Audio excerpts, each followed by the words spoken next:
Tsu'tey, my frappo. Tawe here.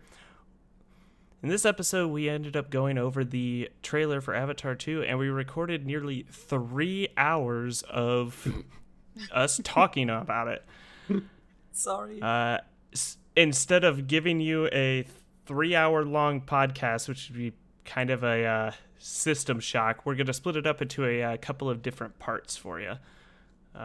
So this is part 1, and when you're done with part 1, feel free to hop on over to part 2 to hear the rest of our analysis. Thank you so much for listening.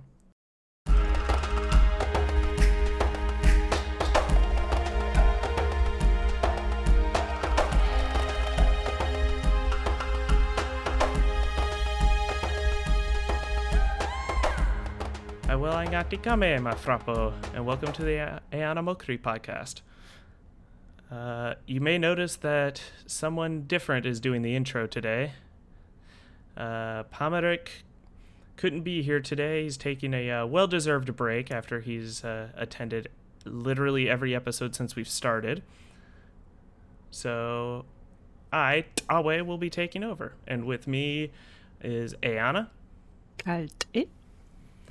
Plumps. Kalt. And Willem. Kalt. So for today's podcast, we're going to focus on a small tidbit of news that came out somewhat recently. You might have heard about the first teaser trailer for Avatar 2 dropped. Who cares? We'll also cover a couple of other things that we learned from the CinemaCon showing of it. And yeah, so first Spoiler warning. Yeah, it made a massive yes. spoiler Yes. warning on this. For obvious reasons, if you don't want to know anything about the trailer, listen to one of the other episodes. Yeah, we have many. I remember when the biggest piece of Avatar news was that the soundtrack for the theme park came out.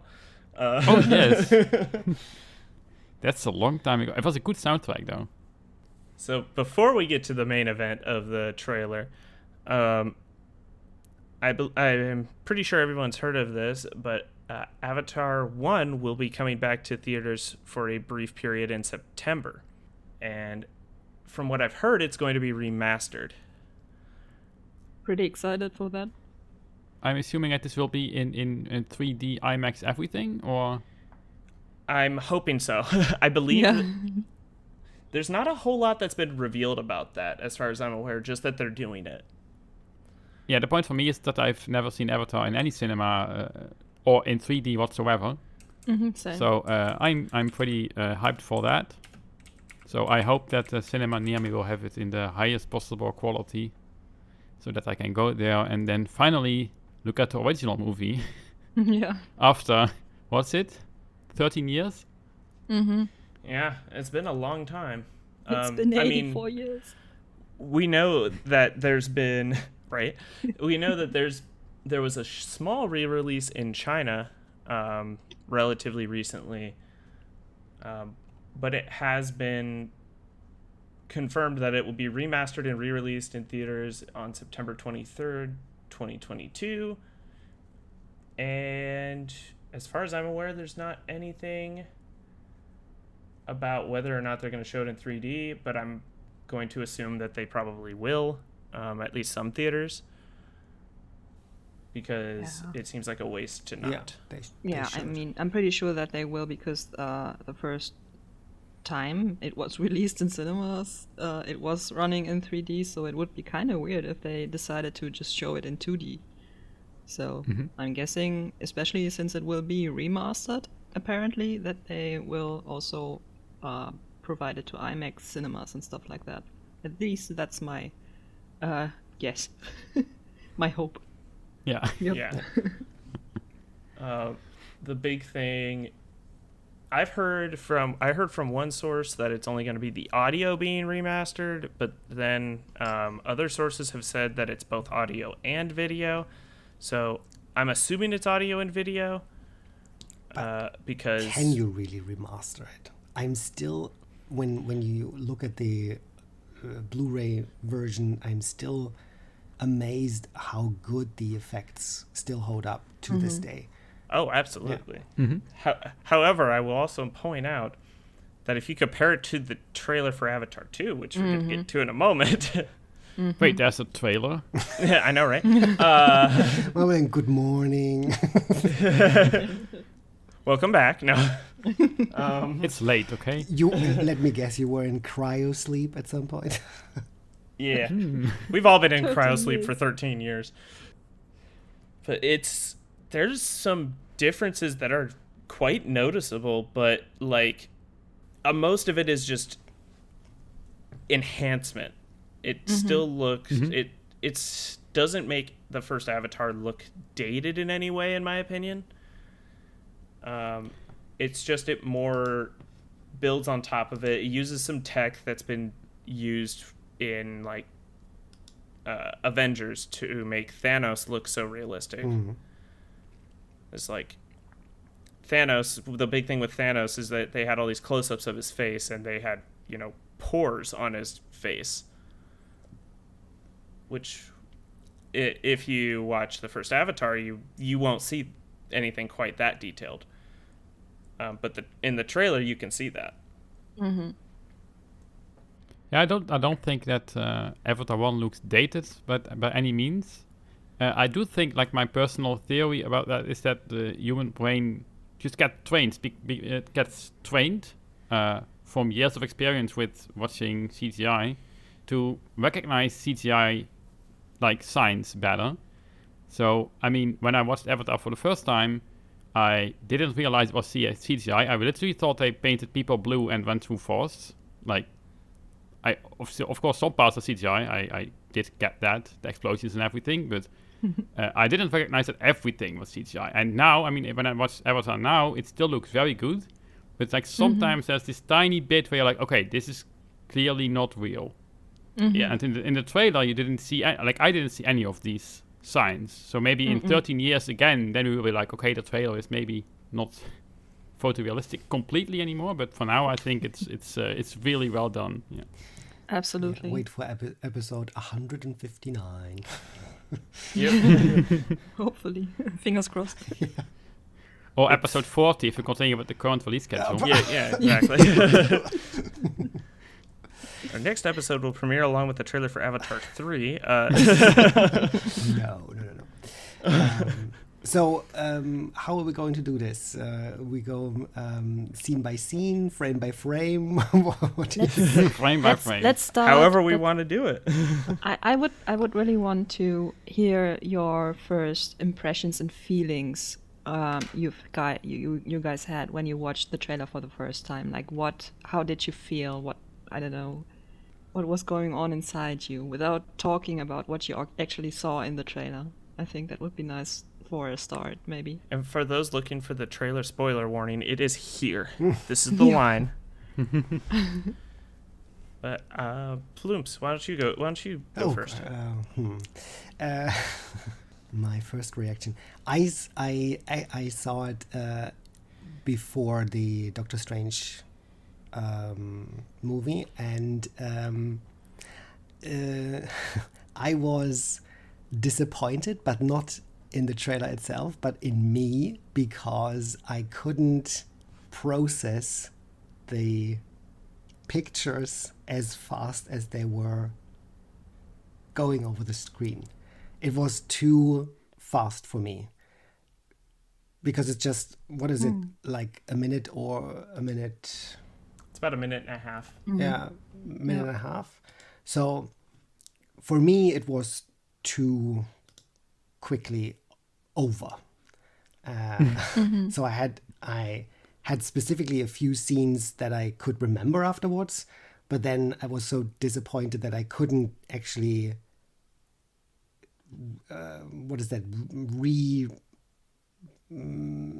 recall them in my mind. Yeah, but of course, excitement, and also the reaction in the cinema was quite positive as far as I could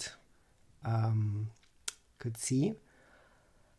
So, yeah, interesting. Eana, why don't you go next? Okay. Well, I have to admit that I couldn't be patient and that I was tempted. And I'm sorry, James Cameron, but I watched the leak online as soon as I was able to find it. I couldn't resist. Because 13 years. But the second I found it, like I clicked on play, and the first seconds I couldn't believe that it was actually the trailer. Like I couldn't grasp the fact that it's actually happening, that it's here, you know. And then I watched it, the entirety of the minute and a half, and I just completely went to stone. I just completely froze, because it was just so unreal and so overwhelming. The sound, the music, the visuals, the expressions in the trailer, like it was just so. It was just too much to compute the first time around. So yeah, I just had to rewatch it right after, and when I did, it's just like every emotion broke loose inside of me. And I got shivers all over. I teared up even, and I was just so happy, grinning from ear to ear, all emotions at once. It was just awesome, just great. Yep, you can still hear. I'm pretty happy. Yeah. I mean, we've only been waiting what, 84 years? Exactly. It felt like it, yeah. No, honestly, for me, I think it took a while to process. I found out it was released when everybody on the Kellutrol server kind of went into SpongeBob Fire.gif panic mode. Everybody's like, it was just released, guys. Everybody started panicking and figuring out what we were doing. And so I pretty much immediately after I found that out, I pulled it up and watched it. And I watched it at least twice initially. The first time to kind of just see the trailer, and then the second time to get a little bit more fine into the details of it and see what I could see. And I think it's still a little surreal. I don't think it's really gonna hit until I'm sitting in the movie theater. As soon as I go to sit in the theater to watch it, I'll be like, yeah, no, this is actually happening. But it definitely had a decent effect on me, because Avatar's a huge part of all of our lives, so Definitely. all right, Ma Willem, it's your turn. Great. I can't wait. I mean, after Eana's very passionate description, it can only be worse, of course. No, I find it funny that you're saying, like, I heard it in the Discord that it was released, and for me that's not true, because I actually had my Discord closed because I was at work, and a colleague told me, like, hey, the Avatar 2 trailer is out. Have you seen it? So I saw that before the Discord notification. Then I was like, okay, I'm going to wait. I'm going to go home. I watched it on the TV. And yes, I think it looks very nice. First time, I think I looked mostly at the CGI, because CGI is, I find it just interesting. And yeah, it looks just amazing. So my first reaction was, wow, really nice.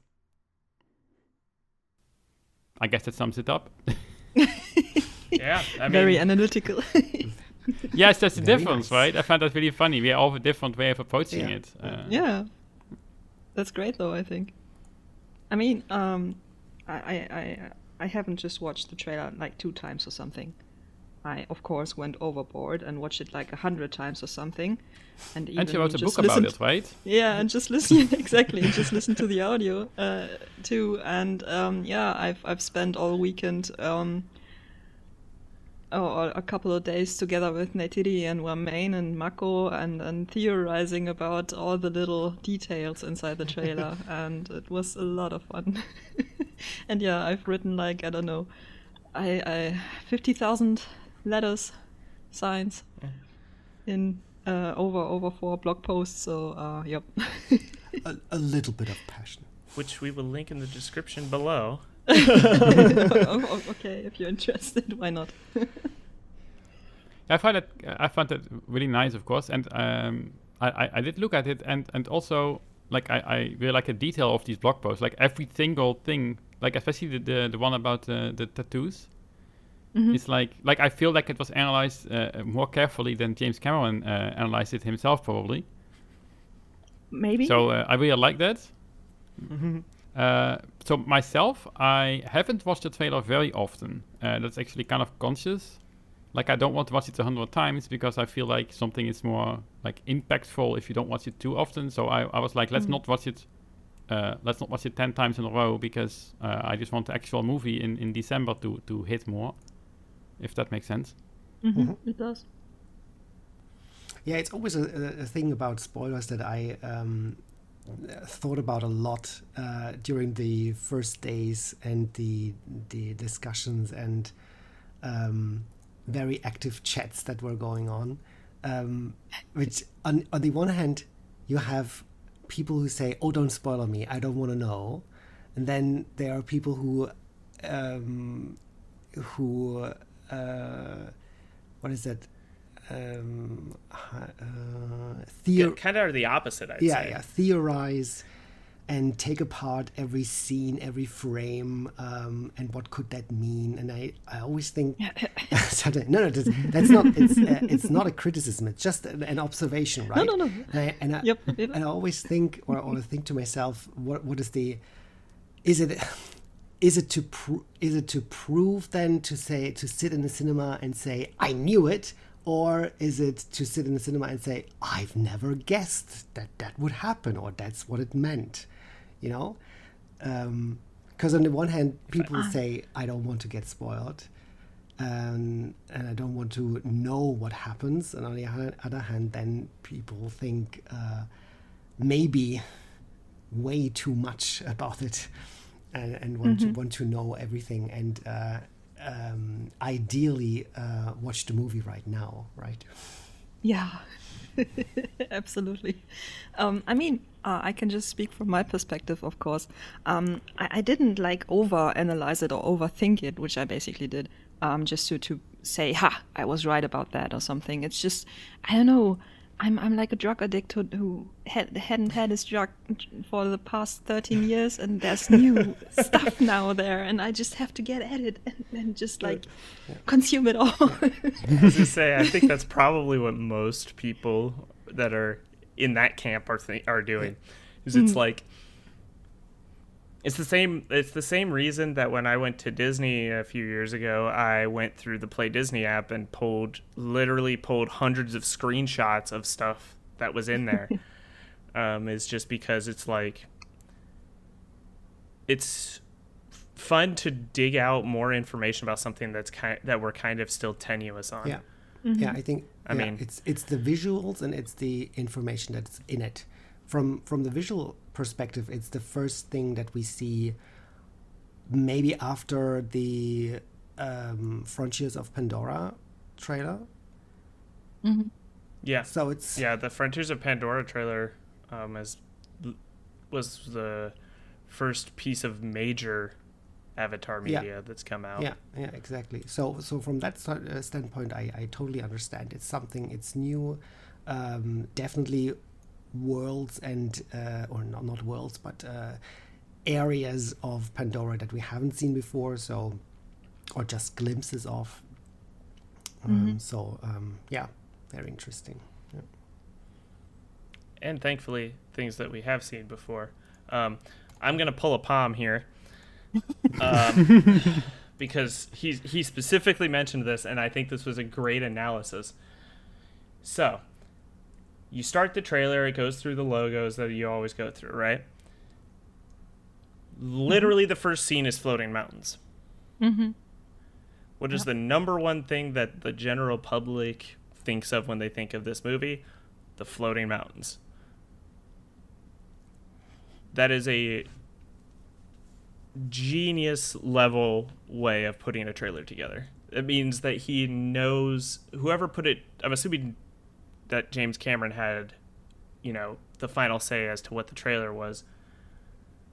But it really shows that he knows his audience, basically. Mm-hmm. It's the thing that we've known for probably going on half a decade or so now, that the second movie was going to involve a lot of water. Mm-hmm. This has been talked about in the news. It's something we've known for a long time.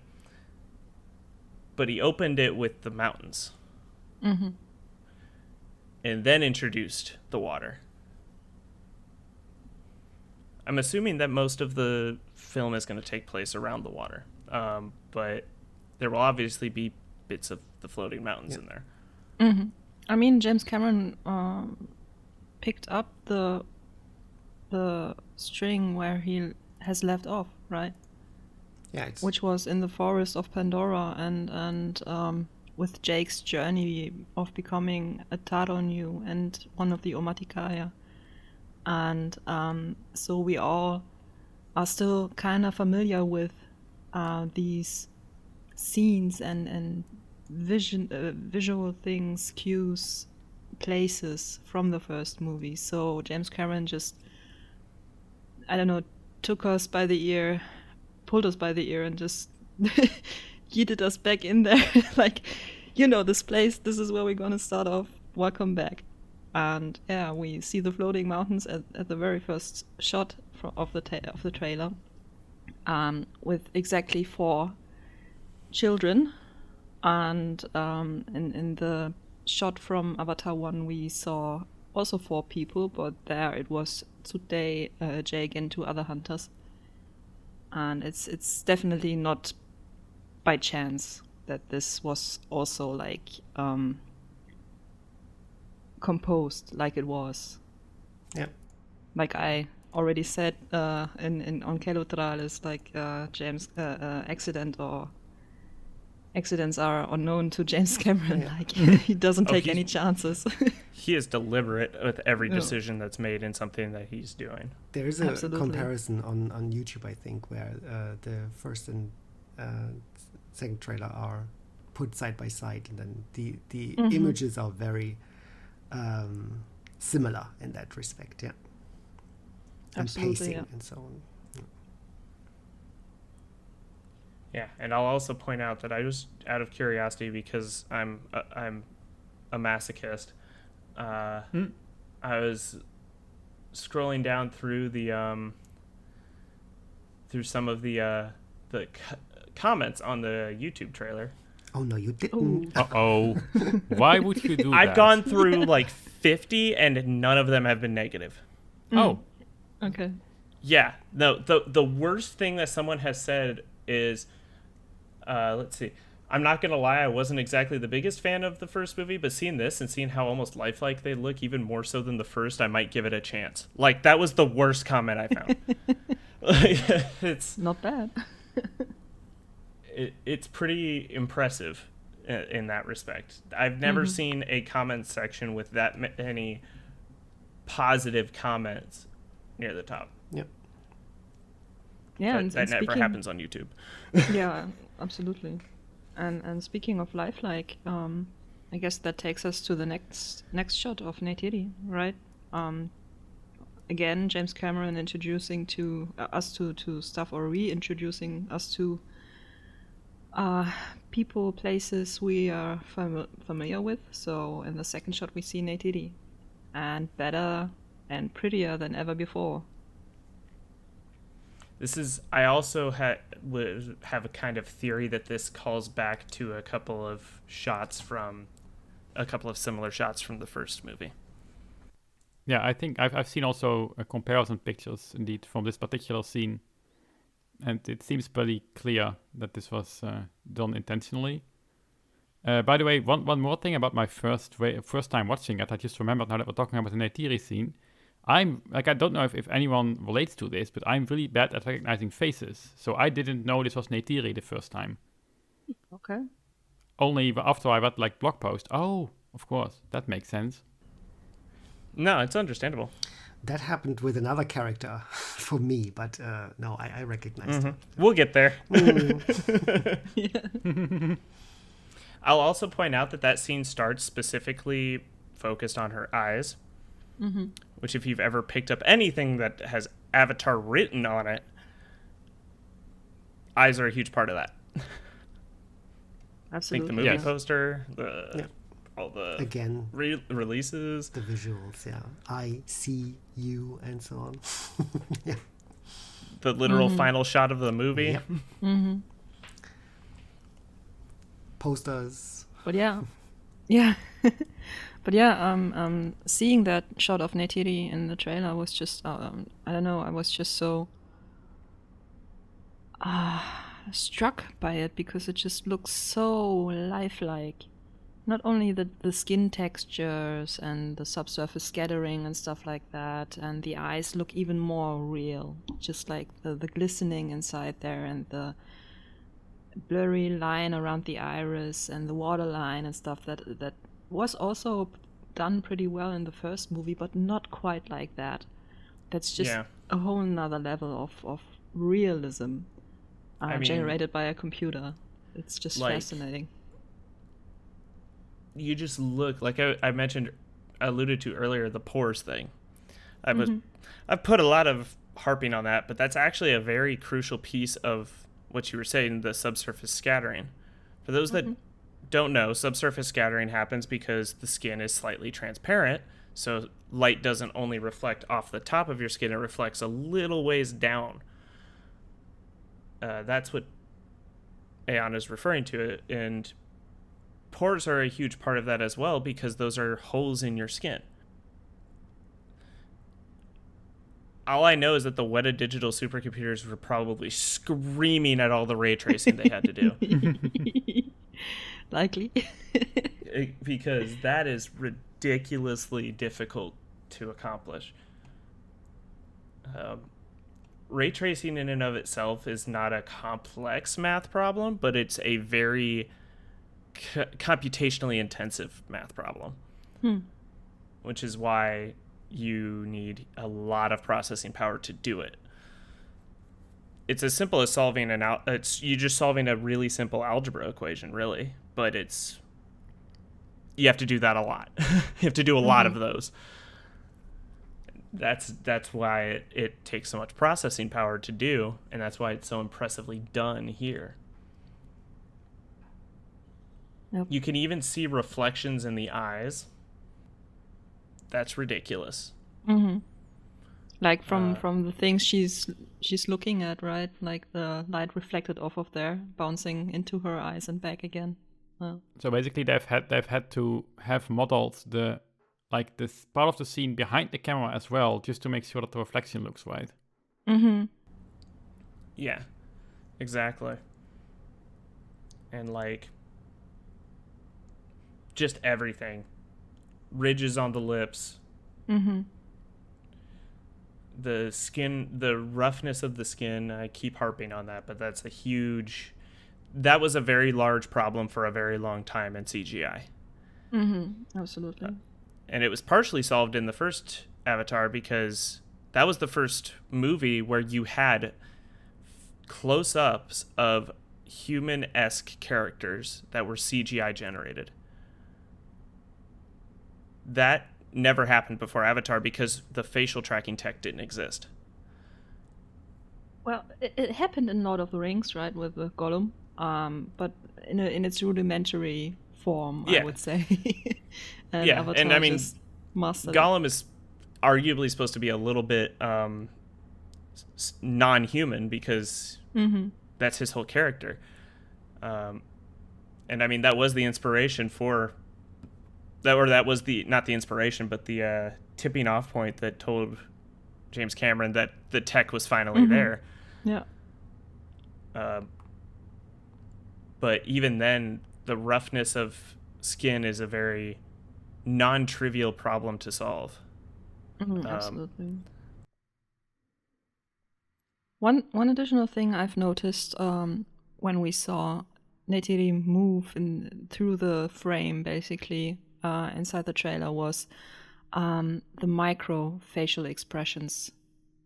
Like tiniest twitches of the eyelids, or the way the eyes move, or the corner of the mouth just twitches in one direction, just ever so slightly. That was done pretty well in Avatar 1 already. But again, not quite like on that level like it was done apparently in Avatar 2. Or will be done, because we haven't seen the movie yet, just the trailer. But that shot alone told me so much about how lifelike and how realer it will feel, if that makes sense. Like even more immersive than the first movie.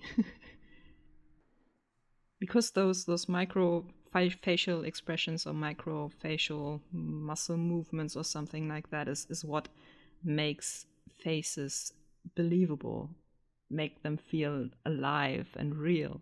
Because we humans do it all the time, but we just don't notice it because it's just micro, on a micro level. Yeah. But it adds so much liveliness. Yeah.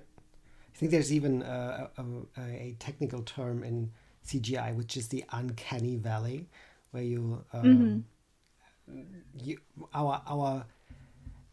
our brains process certain facial expressions because we are so used to them that we can more so recognize when something is off than when something is quote unquote perfect or as it should be and real, right? Exactly. Yeah, no, I didn't even notice that until you pointed that out. You should watch the trailer again. Oh, I have it up. I'm watching it again as we speak. Oh, nice. She seems to say something or whisper something at least. So that's something that I noticed now. Oh, she does. Okay. Could be. Now we need to open it too, of course. Let me see. Yeah, 1 second. No, Willem. What, you guys don't have it bookmarked?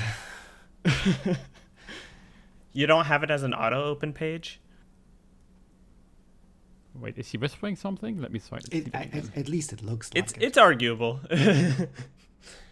It's iffy, but I could see that as a possibility. It is a silent scene. Yeah, maybe. It's possible. Maybe she's just, I don't know, breathing. Well, I mean, how to tell. But it could also something that you said, that it's just like those micro muscle movements that we do and not even realize it that we do it sometimes. Yeah, so yeah, could also be. We'll probably get more on how crazy the faces look later on again. So yeah. Okay. So next scene is a bird perspective shot. Ikran perspective. Yep. Yeah, it's Ikran perspective. Maybe more Todoruk perspective, but tomato. Yeah. And we see ocean and reef and big fishes, small fishes, and most importantly 5 ikrans with at least 5 riders on them. Yep. Yeah. And there's been the water a whole wandering, right? Yeah. I mean, I'm gonna be honest. I'm with you on that. Is anybody who's seen the if you've never seen the VFX Artist React episode where they react to the original Avatar, it's a great watch. They have pretty much nothing but praise for it, and it's okay. And it's very interesting to hear a VFX artist's perspective on a movie that we all think the CGI is amazing. Turns out they tend to agree, and what really sells it is the water. You mean Corridor Digital, right? Yeah. Yeah, the Corridor Digital. I saw that too, right? Yeah. I guess we will link that too in the description. We'll have a lot of links in the description. That's true. They said, and that's also something that I going back to what I said, is that the visuals still hold up after 13 years. And the water simulation, especially when Jake flees from the Balulukan, what's the Thanator? That was a scene that always sticks into my mind with the how the water is running and pulling him and pushing him off and flowing over his body. That's all. Yeah, and they praised it as well. Fast motion scenes like that in CGI are ridiculous. Because, if you have a scene with a few characters doing dialogue, you can build the scene and then you just have the characters move a little bit, but the scene's the same. If you're in an action scene, then it's got to render so much more terrain. And it's just a lot more computationally intense. Which makes that even more impressive that they did that in 2009. Yeah, I was interested in the fish and it looks like a shark. It's same. roaming through the shallow waters. Yeah. I think those big guys are actually Nalutsa. Yeah, I think so too. The big guys we know from Disney Animal Kingdom. Flight of Passage. Yeah, exactly. Thank you. Yeah, I think so too. It seems to match. So, any speculations on who's riding on these ikran, or don't we want to go there? I mean, we could. You, but I don't think there's going to be much info that would be gained from that. I mean, probably not. I mean, things could be said for either side, but is there anyone who doesn't believe that this scene and the next are not somehow connected, and that the people on that is the Sully family? I mean, Oh yeah, that's most likely what it is. Yeah. I mean, Neytiri, our Neytiri, went so far as to going frame by frame as well and color coding the ikran and the things the people on them are wearing and stuff, and telling them apart. And she's pretty much sure that this is indeed the Sully family. So, and I would agree. So, yeah. Zoom and enhance. Yeah, exactly. I'd say fast forward to December and we will see. Yeah. Okay, All next right. shot. Yep. It's Jake with interesting clothing. And dreadlocks, yeah, and yay. hairstyle. Yeah, I like the Yeah. hair. So I don't know why, but I found the shirt slightly derpy. I don't know. Derpy. Why do you find it derpy? Why is that? Yeah, I cannot explain. Like it's kind of He looks like a Like cowboy. a I caveman. feel like in Avatar 1, I feel like the Omaticaya have pretty, well, maybe primitive, but also very refined clothing, right? And I feel like this is more It's store-bought. okay. I had some leather and I put it together, and now I have clothing. Maybe it's just me. It's very possible that's exactly what it is. I mean, we know that this is going to focus a lot on the Metkayinan, and especially in coastal regions, the weather could be quite a bit cooler. Yeah. And they're riding on an ikran. It's chilly. over water. Yeah. So I mean, don't get me wrong. I like myself clothing that is like comfortable, but not necessarily nice looking. So I don't care. I'm just noticing. Like it seems a bit of a difference from Avatar 1 in terms of clothing It's style. probably from H&M Pandora.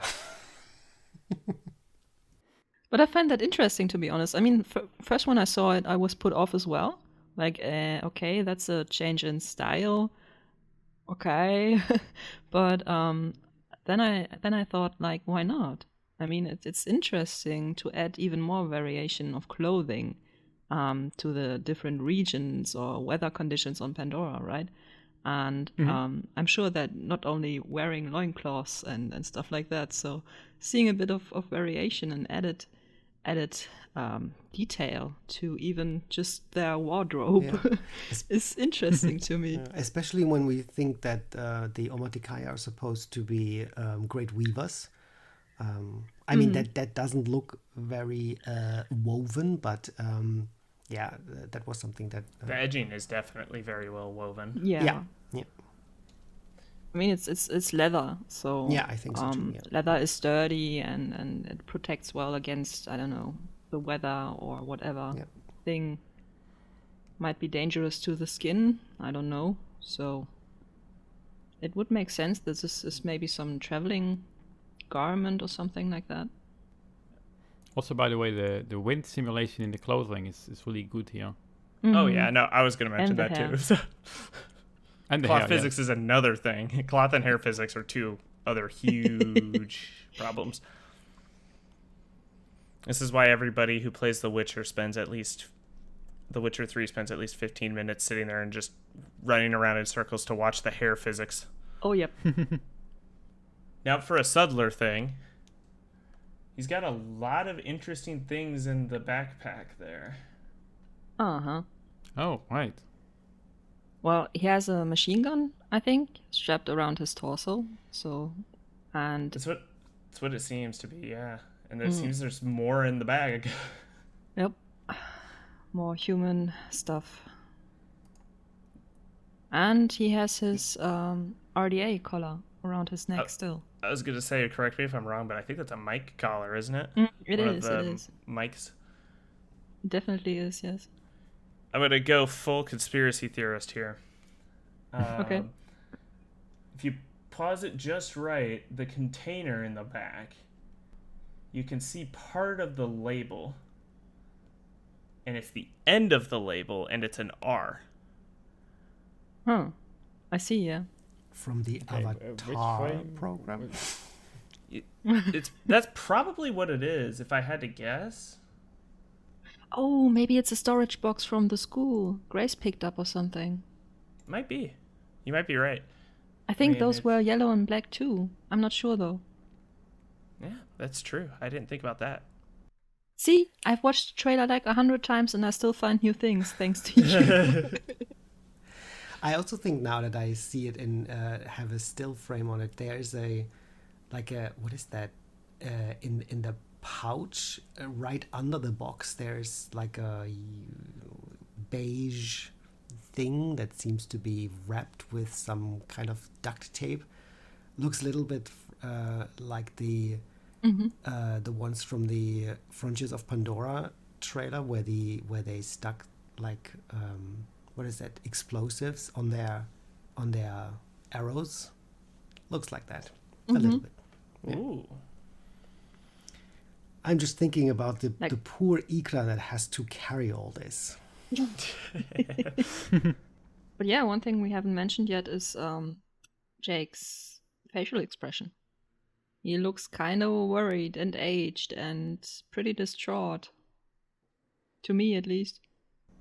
Yeah, no, I agree. I was actually thinking about bringing that up as well. That is, he looks aged. He looks tired almost. Yeah, exhausted. Like, oh, some shit's been happening and he's just, I don't know, thinking about what to do or what to do next, where to go. Pretty stressed out. Which, you know, if you look at before and after pictures of great leaders, that actually tends to happen. No I gray wonder hair why though. he hasn't. Yeah, I just Yeah. wanted to say. Not yet. Not yet, yeah. Okay, next shot. We see the same riders, but with a different attire. Same package on one Ikran, though. The one Jake had on his Ikran, I think. Flying towards what looks like a mangrove shore. A shore lined with mangrove trees.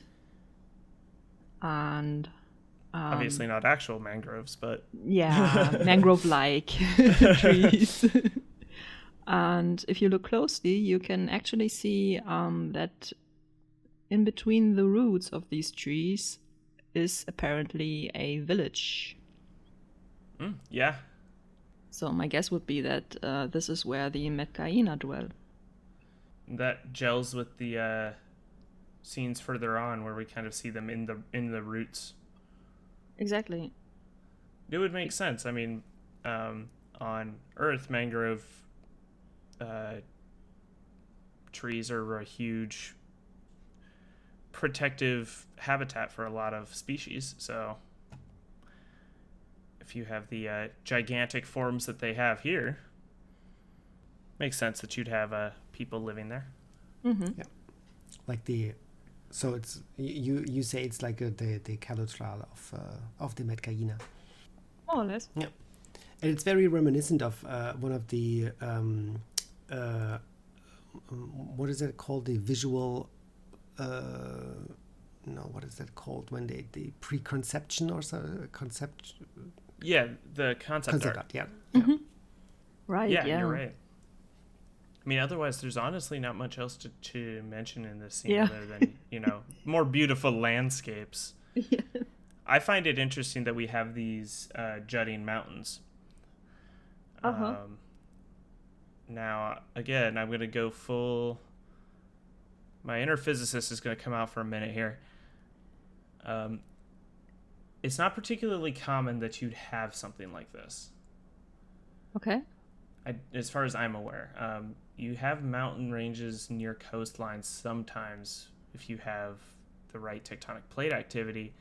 I would venture to guess that these mountains are specifically due to the electromagnetic fields of unobtainium in terms of how they've been able to stay that way for so long. Interesting. And a kind of supporting part of that is if you look up at the most leftmost mountain, there's an archway in there. Mm-hmm. And a lot of the archways on Pandora are formed because of unobtainium. That's true. Yeah.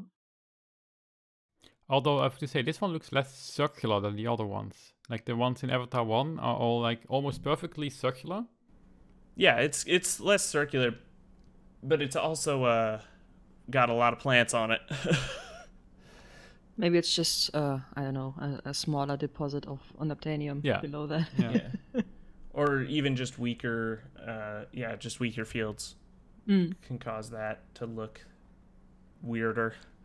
Do we have any idea of what the physical mechanism is that's like used in universe to explain unobtainium making mountains?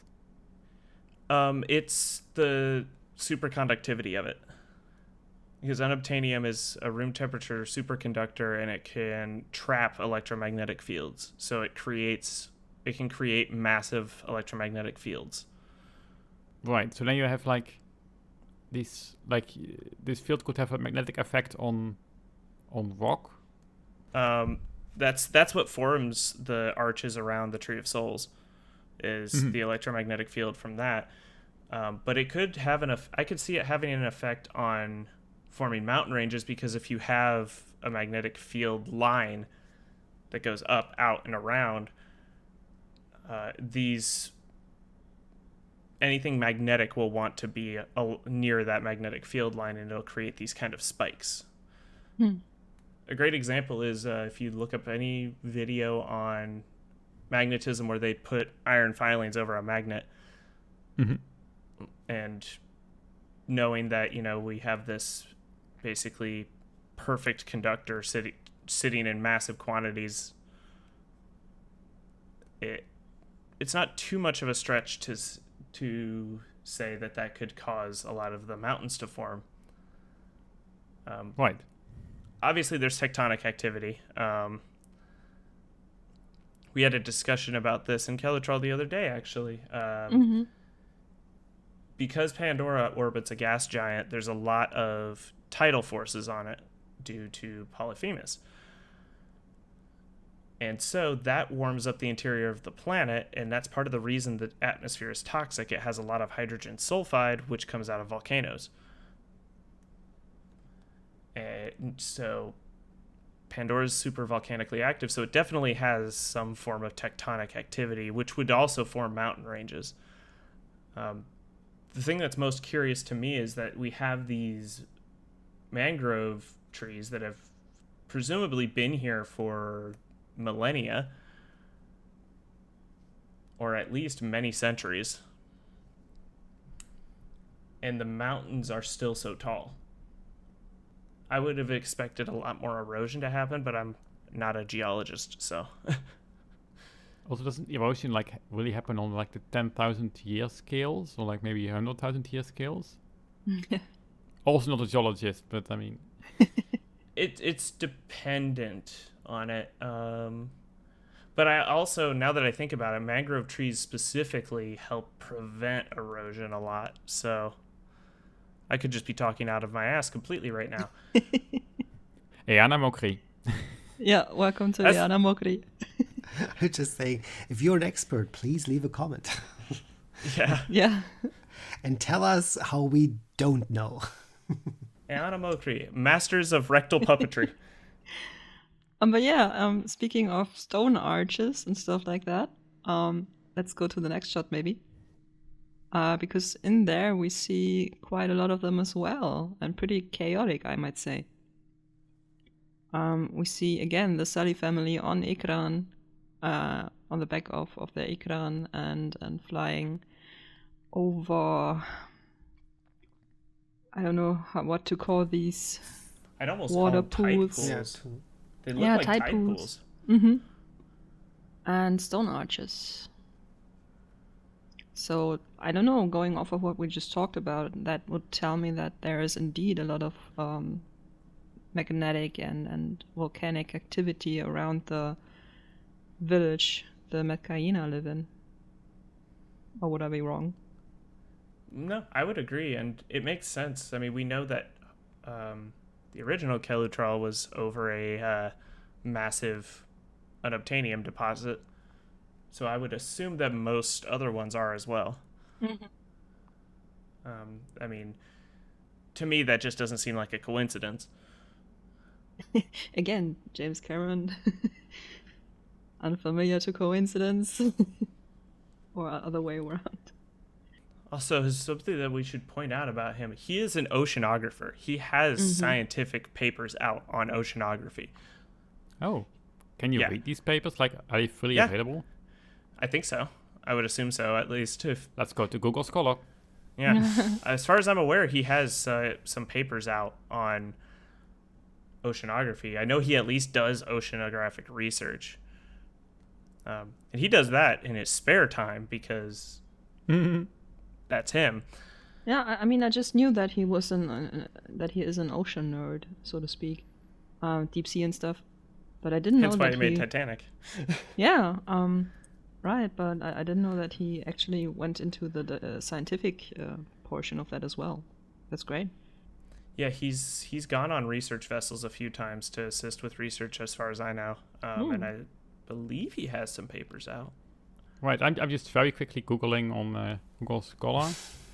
There seems to be a paper where he is actually co-author about his like deep sea oceanic vessel. Yeah, because I think that vessel was one of the ones used. Wasn't that one of the ones used on the Titanic Yeah, I think so. to pull artifacts from the Titanic? Unfortunately, I cannot actually read the paper because no open access. Support open access, everyone. But yeah, it says James Cameron as a co-author, which is actually funny. Didn't know that. Yeah, no, he. This is why whenever there's like debates about the scientific accuracy of the film, I'm always on the side of I'm pretty sure there's a reason for it. I mean, there's obviously some suspension of disbelief. You know, consciousness transfer is not a simple problem. I mean, I always wonder, like, I find that one of the biggest, maybe that's, like, I would say that's the biggest scientific plot hole ever, the one for me personally, is that in these flux vortices, all the instruments like the GPS or like however they use to navigate, it all starts going completely berserk but apparently the link to avatars is completely fine. And I don't understand how that works. Who could have any scientific explanation? I think I remember that. That's definitely a topic for a different time. But I think I remember doing some digging on that, and I found an explanation for it. It's still all hand wavy. I mean, according to at least some sources, faster than light communication exists via some weird quantum entanglement thing. Funny enough, the calculations are correct, by the way, for the time it would take to get from Earth to Pandora. That's all 100% correct, which is mind-blowing. Let's maybe leave this for the next episode where we can discuss the physics behind Avatar, because I would be very interested in that. Yeah, if you want to see an episode on that, let us know, because I will talk about it for hours. I mean, it's pretty clear. It's pretty clear that this episode will be over time, because the trailer has so many shots, even though it's just 1 minute and a half long. But yeah, we are now at so 1/3 of the trailer, and we're approaching the 1 hour mark. So I mean, we're 3-hour episode incoming. We'll make a couple. It'll be a long episode, but I think people, at least I hope you all will love it. And if not, I'm having fun, and I hope you guys too. So you don't have to listen to it in one sitting. Exactly. Okay, next shot. The next shot is This is one of the shots that I kept revisiting after we started having discussions about the trailer, because this shot shows that the Metkayinan have a different physiology. They do. Absolutely, they do. Yeah. Now, the subspecies idea had been around and talked about for a long time. It was in the Activist Survival Guide and on Pandorapedia. But this is the first time we've seen it. Mm-hmm. That was, for example, something that I didn't notice when I saw it the first time. It was just the image, and I was probably focused on the Ikrans flying by, but I didn't notice the tail and the elongated underarms and stuff like that. Yeah. Mm-hmm. I definitely didn't notice. I had to look at the analysis to figure that out. It's very subtle, and when somebody pointed it out, I had to go back and rewatch that a couple times. Mm-hmm. And we also see a musical instrument of some kind, at least. Yes, the shell. We've known of a few, but that's a new one. Somehow, when I watched this also for the first time, my brain came up with the head canon that the leNa'vi with the shell is actually like air traffic control for the Ikrans. You mean just out there waving? You mean to hold them in? the landing strip is clear or something like that. Yeah. I mean, who knows what that is? That could be the dinner bell for all we know.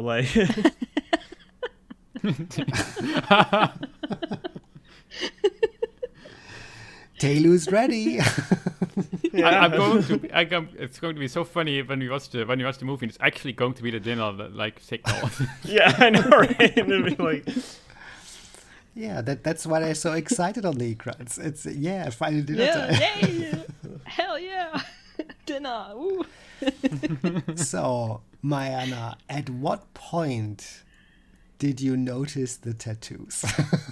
Right away. Right away. As a tattooist, I mean, I've known about the physiological differences between the Metkayinan and the Omaticaya from the concept art already.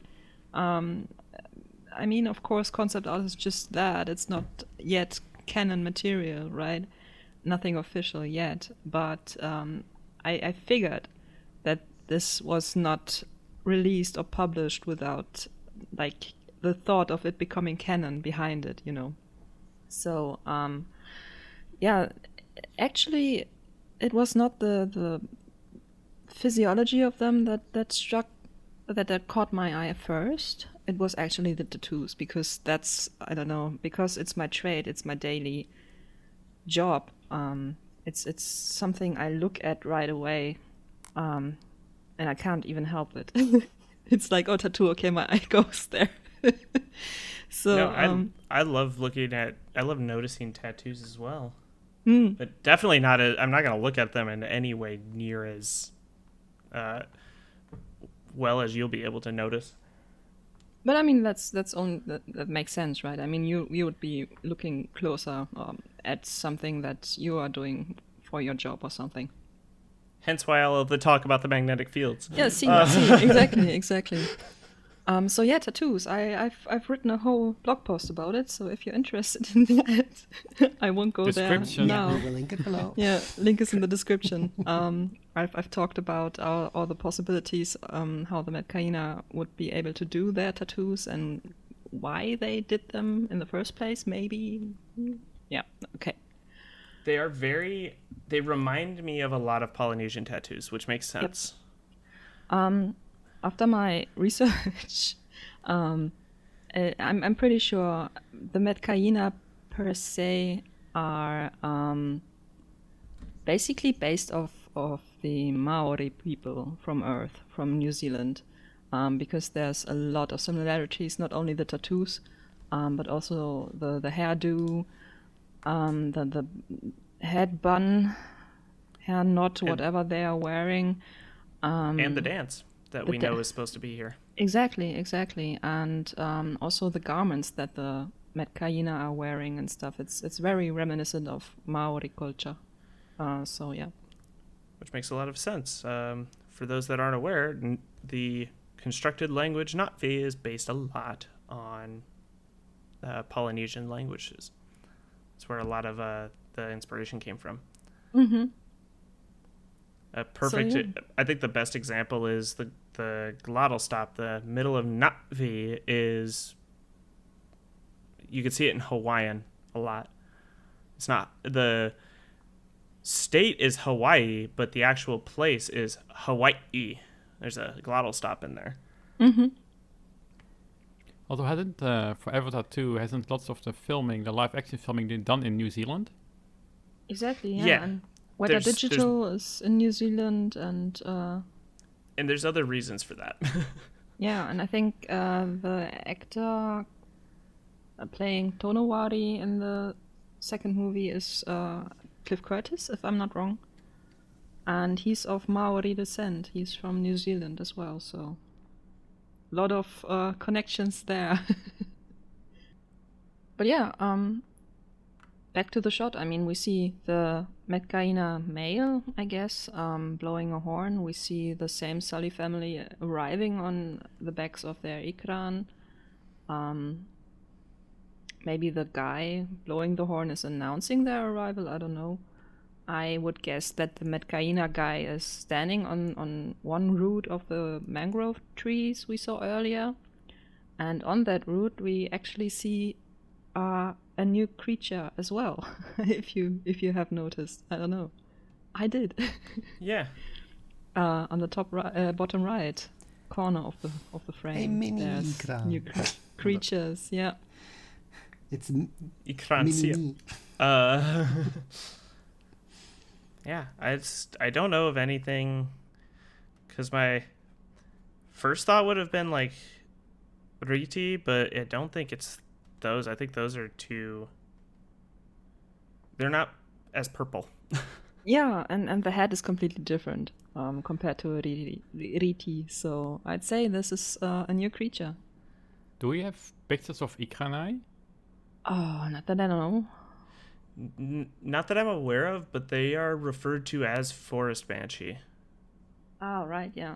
And the book, The World of Avatar, A Visual Exploration, on one of the last pages, it introduces new creatures from the Metkayinan territory. And there a creature is introduced which is called the marine ikran, Dorado Verde.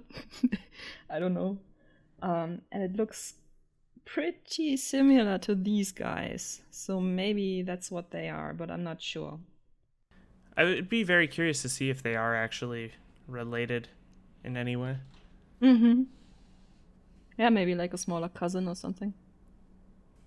And yeah, in the background of the shot, we see daily Metkayinan life. We see kids playing and, I don't know, guys fishing. Just, I don't know, like a lazy see Sunday. Those are canoes. Or at least canoe-like boats, it seems. Oh, right. Yeah, uh-huh. Which, as far as I'm aware, I think I'd heard about them, but we hadn't seen them before. Oh, what are they called in Na'vi? Yane.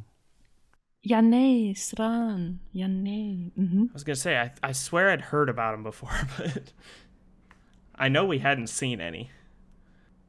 Oh, that's so great. This is the stuff I'm living for, you know, in relation to Avatar, because it's just so much new info. It's just great. I also like that there's a lot of... It's very much a collection of islands. Mm-hmm. Which is very Polynesian. Polynesian means many islands, right? Yeah. Oh, okay. It's literally Polynesian. Nice. Didn't know that. Although, we should probably look at the next scene because that's caused quite a bit of a stir. Ooh. Oh, yeah, it did. It did. Of course, the water CGI is great. Yeah, exactly, right? What were you guys thinking? Fish, of course. Fish. I like the fish. Yeah. The fish have the wiggly tail of the fish is very cute. Yeah, they look so derpy. I love them. I especially like the animal. What is it? What's it called? The animal? Anemone? Anemone? I don't know. Anemone? Yeah, the anemone, Yeah, yeah. second one on the right. That's my favorite. Second one on the right. It's a joke. Yeah. Yeah.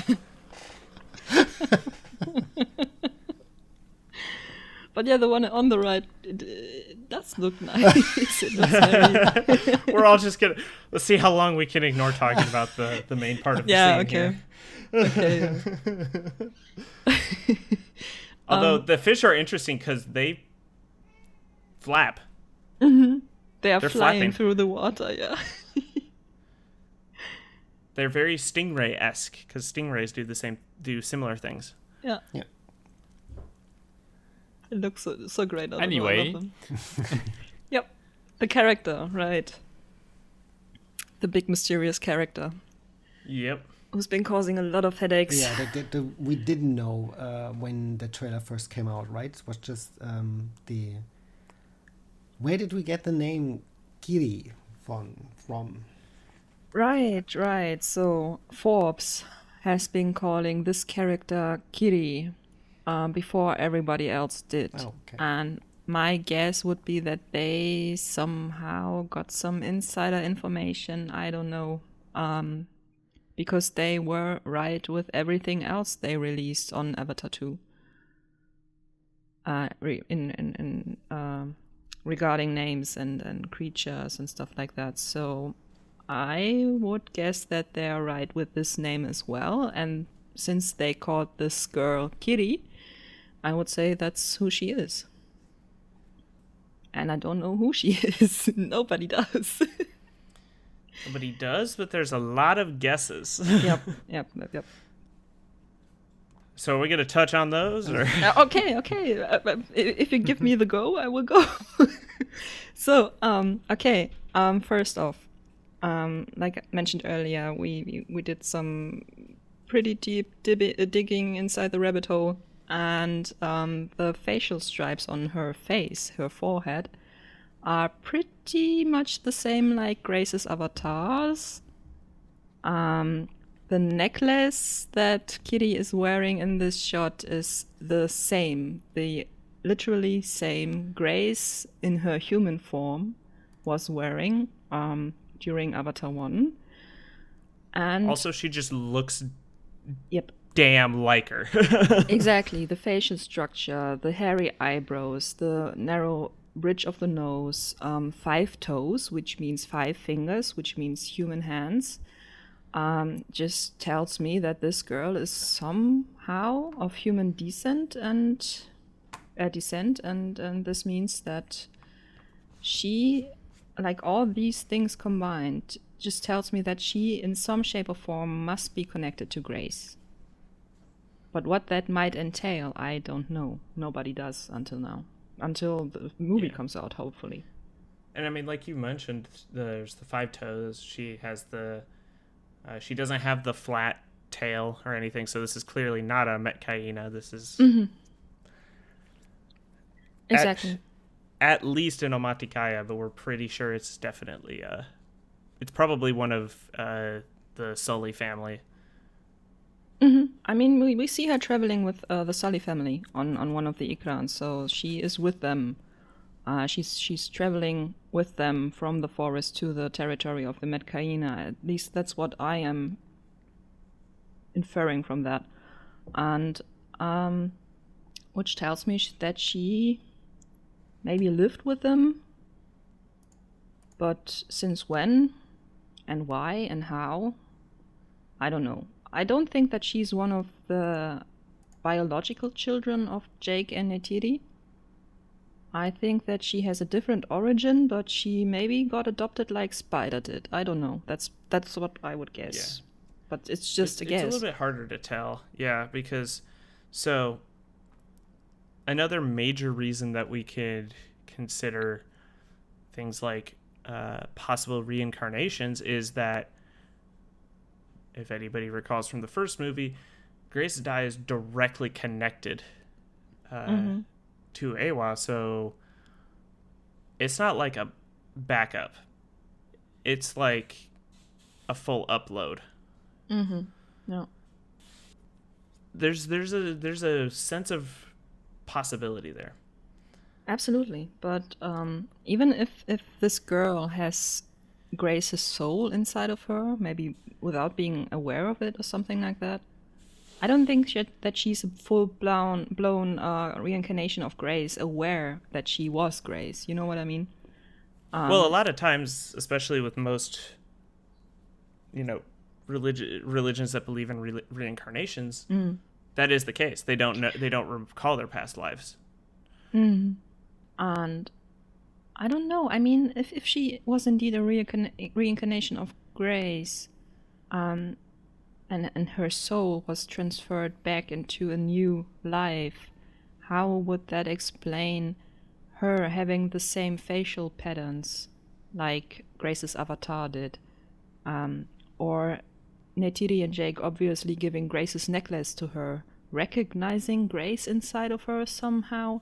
Like, how does that connect? Like, yeah, what? That's a fair big point. Question marks. There's a lot of big questions there. I mean, so we know that Sigourney Weaver's back playing a new character. She specifically said she's not playing Dr. Grace Augustine.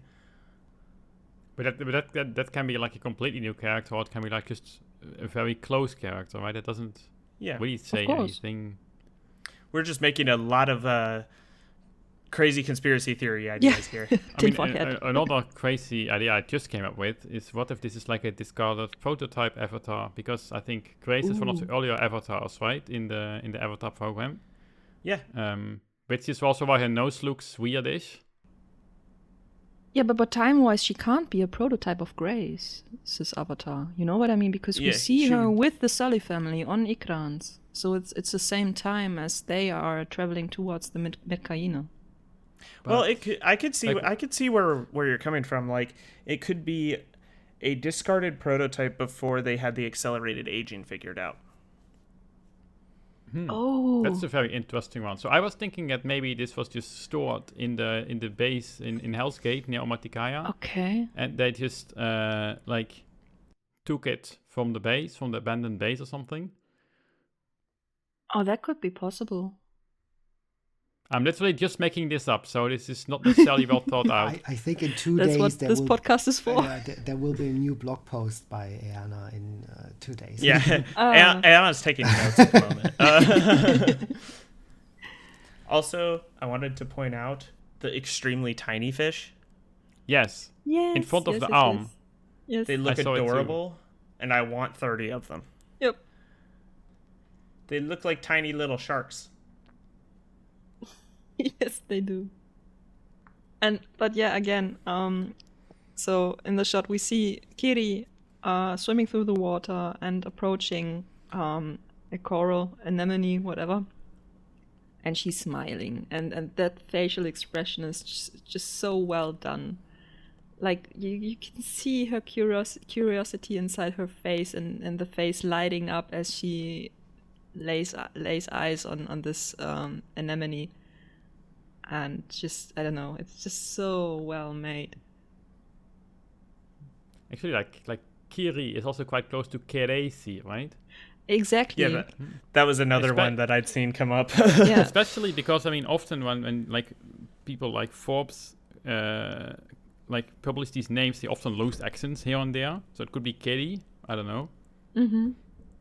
But yeah, I mean, that's one thing. Kiri, Kiresi, but also Kiri being so fascinated by this anemone, which is sort of like an animal, but not quite. I don't know. It's weird own thing, I think. Grace was a xenobotanist, right? So Kiri being fascinated by that, that's another connection there. So it's just it just screams Grace to me, but I can't tell how and why. Kiri just wants to take samples. The only way it could scream Grace more is if they tattooed Grace on her forehead. Exactly. Grace was here. Lab coat. Yeah. And then there's the shot that says this December, because... Yes, let's analyze this shot for 10 minutes. Yes. Let's make sure we smoke spend at effect going least on? a half hour on this. Is there some kind of bloom? What could it mean? Yeah. Yeah, I think there's it's particles. Na'vi or something. You see the T symbolizes... Yeah, okay. Okay. Let's go to the next shot. So Humans. now we get some Stupid tsu'tey again. Mm-hmm. human interactions, the spider drones. Mm-hmm.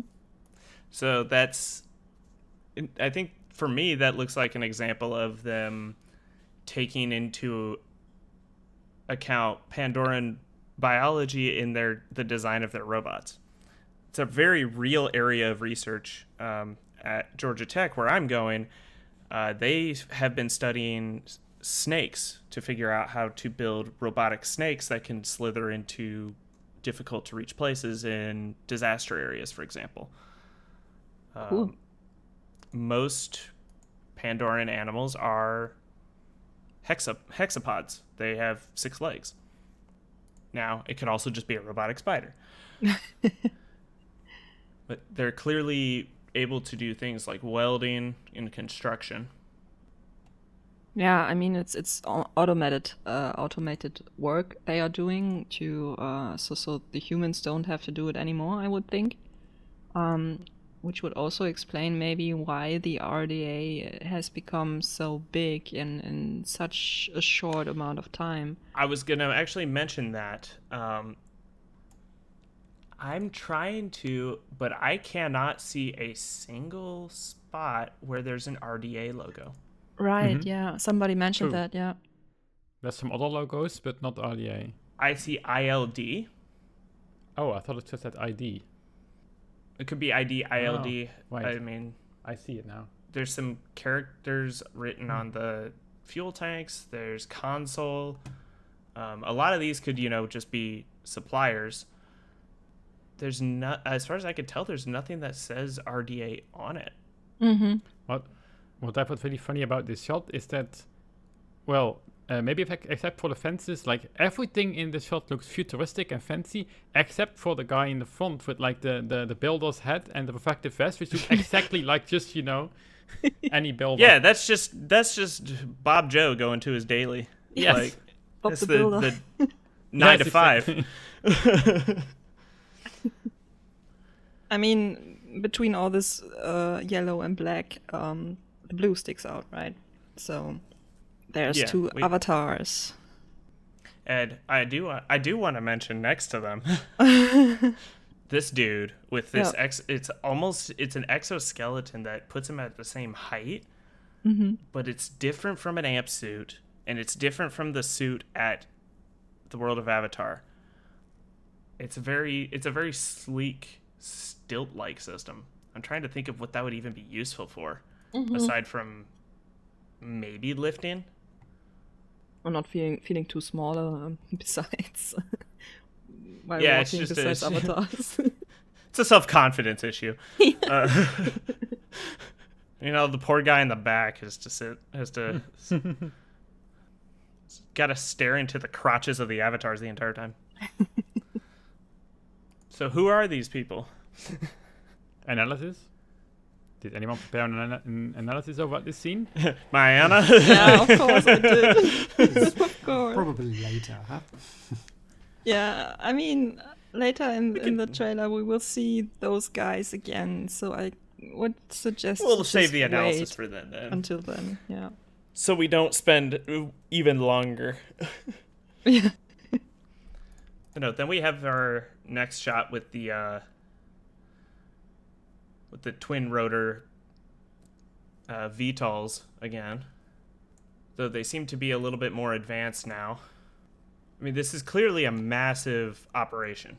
They have maglev trains in the back. They have silos. They have shipping containers. Yeah, that's also something that I notice now that I'm looking at it again and again. Is in those shots you cannot see the horizon and nature or natural habitat where they are. It could be it could be on Earth. It's all brown. But I mean, it's clearly on Pandora. So, but it must be a huge area that they occupied right now. So Yeah.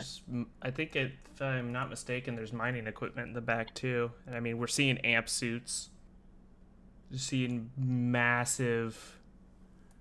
I mean, even seeing quad rotor VTOL aircraft down there. So whether it's RDA or someone else, they definitely did not give up on Pandora and on Obtanium. So Yeah, they come back with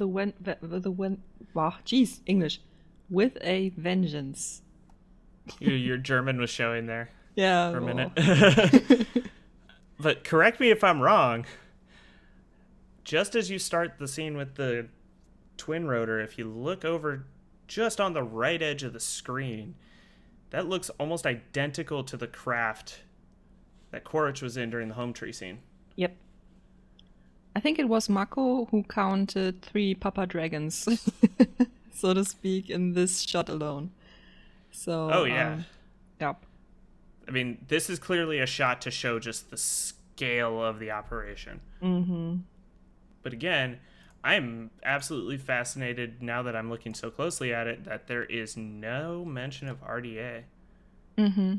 There's a SecOps thing, but that's just a designation. That's not a company. I mean, I wouldn't be surprised if after the first Avatar movie they went bankrupt. oh no, the stock market. Oh. Yep. Oh, the shareholders. Oh. Okay, next shot. 1 second. Yeah. Before we go to the next Of one. course. Inside the Samsung, I think it is, or some newer model of it, advanced, whatever. We see what I think is 4 avatars, and among them the 2 guys we saw in the shot earlier. But moving on. Yeah, that is really hard to tell how many there are in there. 4 or 5. I don't know. I see only one blue smudge, really. Yeah, I'm not really I've seen a person, so- couple, but in fairness, we're looking at the 1080p version of the trailer. Yeah, I'm looking at the YouTube compressed crap version. Yeah, okay. Yeah, that too. Yeah. Now for the next shot, which Yeah. introduces. I'm so sorry, but blue smudge. I'm just thinking first Avatar. All the There's a blue smudge. Oh no! Wait, sorry, my Oh, pink or no, my pink. My pen squirted some ink just- on the. thinking of the final battle and falling Na'vi out of the sky, and then there's a blue smudge. I'm so sorry, but that came to mind. Oh, sorry. We can cut that out in post. Hell no! That is staying in all its glory. Okay. Okay. Okay, next Now shot. for the next Yeah. shot, where we have a couple of interesting characters. Yep. One extremely interesting character. So we'll leave it at that for the end of part 1. look forward to part 2 to hear even more about what we think about the trailer, especially near the end. Clickbait. I could do this. In another life, I was a YouTuber.